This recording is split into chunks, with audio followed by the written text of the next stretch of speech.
Aujourd'hui, pour obtenir un profil génétique, il suffit d'avoir une vingtaine, une trentaine de cellules. C'est extrêmement faible.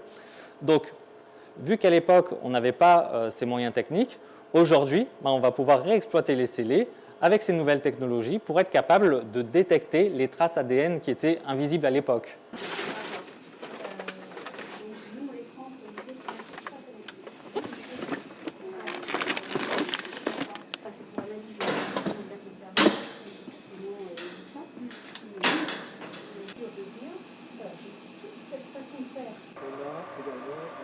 De rayonnement UV, puisque le rayonnement UV, c'est donc une température qui est maintenue à 19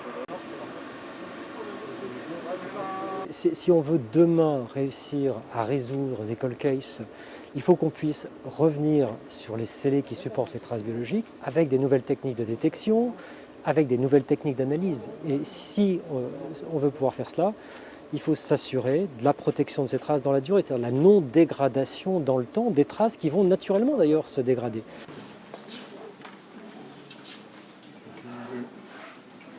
On n'a pas ces 12 points, on ne peut pas rendre de conclusion. On coupe la crête, on le matérialise et on peut aller jusqu'à 100 personnes. Donc voilà. T'en as dessous? Très bien, bravo. Les trois là, c'est...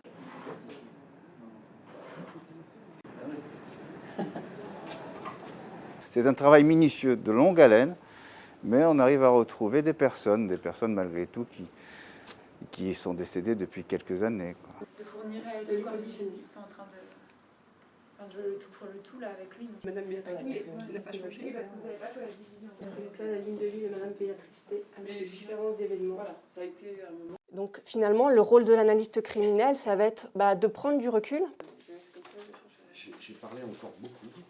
Comme L'objectif de cette division, c'est pas simplement de faire une division pour résoudre des dossiers, c'est ce qui nous anime en premier, c'est d'apporter une réponse aux familles de victimes.